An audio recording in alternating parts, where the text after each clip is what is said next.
Assalamualaikum warahmatullahi wabarakatuh.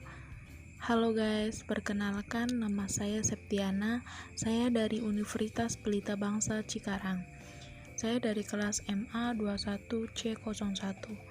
Di video kali ini saya akan menjelaskan tentang manajemen. Di sini saya akan menjelaskan 6 konsep manajemen. Yang pertama, manajemen sebagai suatu sistem. Yang kedua, manajemen sebagai suatu proses. Yang ketiga, manajemen sebagai suatu tiangsi. Yang keempat, manajemen sebagai ilmu. Yang kelima, manajemen menunjukkan kepada sekumpulan orang. Dan yang keenam, manajemen sebagai suatu profesi.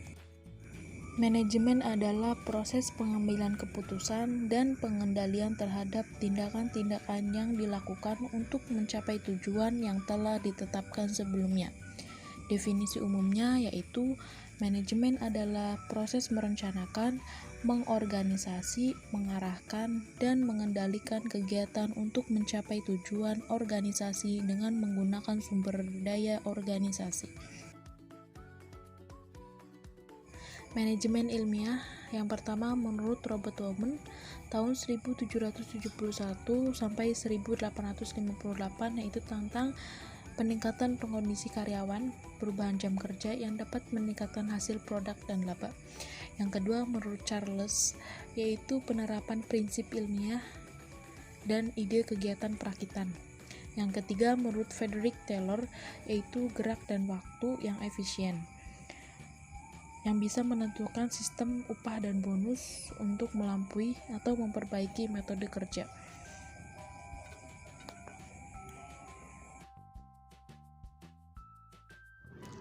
Prinsip dasar ilmiah ada perkembangan manajemen ilmiah, seleksi karyawan secara ilmiah, perkembangan dan pendidikan karyawan secara ilmiah, hubungan atau kerjasama erat antara manajemen.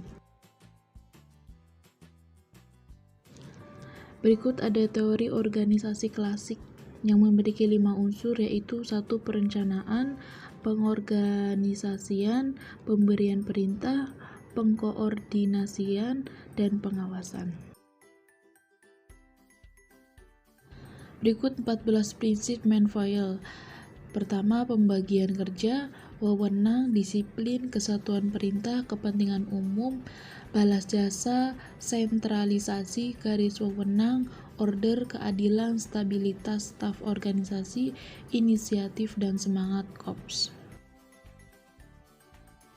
Berikut ada tingkatan manajemen, yaitu manajemen tingkat puncak, tingkat menengah, tingkat pertama, dan manajemen tingkat non-supervisi.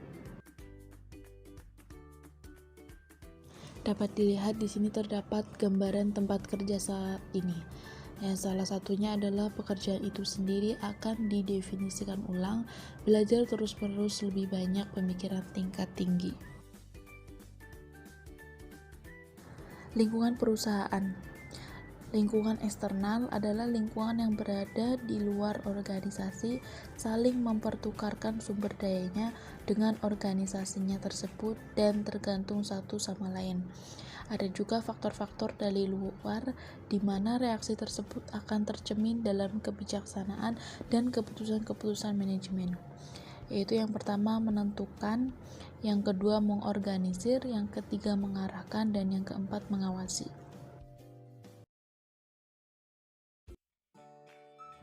Etika manajemen yaitu kode yang berisi prinsip-prinsip dan nilai-nilai moral yang mengatur perilaku orang atau kelompok terkait dengan apa yang benar atau yang salah. Dalam pengambilan keputusan, manajer dapat menggunakan beberapa pendekatan etika. Yang pertama, pendekatan utilitarian. Yang kedua, pendekatan individualisme. Yang ketiga, pendekatan hak moral. Dan keempat, pendekatan keadilan. Ada tipe-tipe koordinasi. Koordinasi vertikal adalah kegiatan-kegiatan penyatuan, pengarahan yang dilakukan oleh atasan terhadap kegiatan unit-unit, kesatuan-kesatuan kerja yang ada di bawah wewenang dan tanggung jawabnya. Kemudian koordinasi horizontal adalah mengkoordinasikan tindakan-tindakan atau kegiatan-kegiatan penyatuan, pengarahan yang dilakukan terhadap kegiatan-kegiatan penyatuan. pengarahan yang dilakukan terhadap kegiatan-kegiatan dalam tingkat organisasi atau aparat yang setingkat. Kemudian pengertian perencanaan adalah suatu proses yang dimulai dari penetapan tujuan organisasi, menentukan strategi untuk pencapaian tujuan organisasi tersebut secara menyeluruh. Kemudian fungsi perencanaan yaitu proses yang menyangkut upaya yang dilakukan untuk mengantisipasi kecenderungan di masa yang akan datang. Kemudian manfaat dari perencanaan adalah pengarahan organisasi, minimalisasi ketidakpastian, minimalisasi efisiensi sumber daya, dan penetapan standar dalam pengawasan kualitas. Pengertian organisasi, pengorganisasian, dan struktur organisasi. Organisasi adalah suatu unit sosial yang dikoordinasikan secara sengaja yang terdiri dari 2 orang atau lebih yang didirikan untuk jangka waktu lama. Ciri-ciri organisasi: 1. Adanya pembagian tugas dan tanggung jawab. 2. Adanya Etika pusat manajemen kekuatan. yaitu 3. kode yang berisi prinsip-prinsip dan nilai-nilai moral yang mengatur perilaku orang atau kelompok terkait dengan apa yang benar atau yang salah. Dalam pengambilan keputusan, manajer dapat menggunakan beberapa pendekatan faktor-faktor etika. utama yang menentukan perancangan struktur organisasi, yaitu strategi organisasi, teknologi yang digunakan, anggota atau karyawan, dan ukuran organisasi.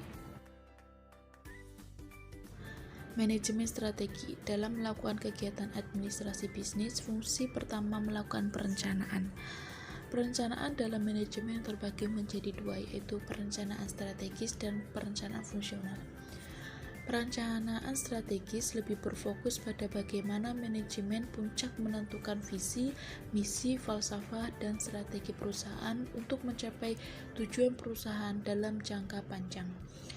Kemudian perencanaan fungsional merupakan bagian dari strategis operasional yang lebih mengarah pada bidang fungsional perusahaan dalam rangka untuk memperjelas makna suatu strategis utama dengan identifikasi rincian yang sifatnya spesifik dan berjangka pendek.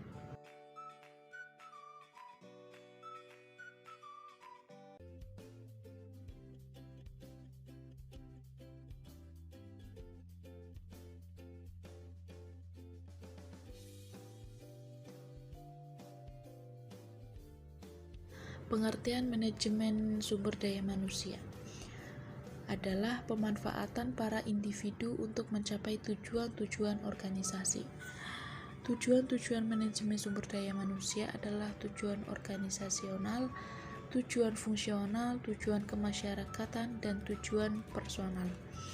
Fungsi-fungsi manajemen sumber daya manusia adalah penyediaan staf, pengembangan sumber daya manusia, kompensasi, keselamatan dan kesehatan, hubungan kekaryawanan, dan pemburuan. Kemudian pemasaran. Pemasaran adalah suatu proses sosial dan manajerial yang membuat individu dan kelompok memperoleh apa yang mereka butuhkan dan inginkan lewat penciptaan dan pentukaran timbal balik produk dan nilai dengan orang lain. Jadi pemasaran adalah bagaimana memuaskan kebutuhan pelanggan. Kemudian ada produk dan jasa. Produk adalah segala sesuatu yang dapat ditawarkan ke pasar untuk diperhatikan, dimiliki, digunakan, atau dikonsumsi yang dapat memuaskan keinginan atau kebutuhan. Produk mencakup objek fisik, jasa, orang, tempat, organisasi, dan gagasan. Kemudian jasa. Jasa adalah segala aktivitas atau manfaat yang dapat ditawarkan oleh suatu kelompok kepada yang lainnya yang pada dasarnya tidak nyata dan tidak berakibat pada kepemilikan apapun. Demikian video manajemen dari saya. Terima kasih yang sudah menonton. Wabillahi taufiq wal hidayah. Wassalamualaikum warahmatullahi wabarakatuh.